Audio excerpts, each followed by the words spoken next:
Governo aprova projeto decreto-lei com a empreitada para reabilitação Estrada de Direção Manatutu-Baucau no projeto Reabilitação Estrada Nacional.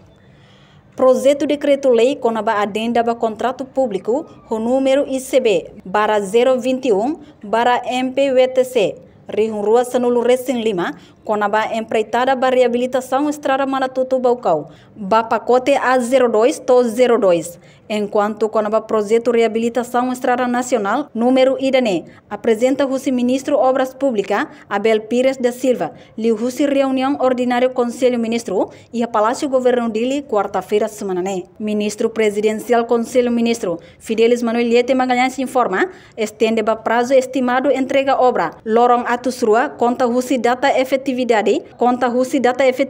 contrato niang, o aumento custo contratual, o valor dólar americano milhão rua pontual. Mas o Ministro Obras Públicas, quando a adenda para contrato público número ICB/021, quando vai empreitada para reabilitação de estrada Manatutu-Baucau, pacote A0102, quando o projeto reabilitação de estrada nacional número 1.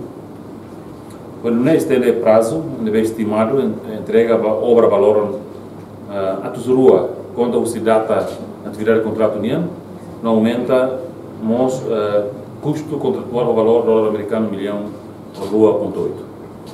Reportagem Marquita da Silva, Sabina Sansa, Televisão Timor Post.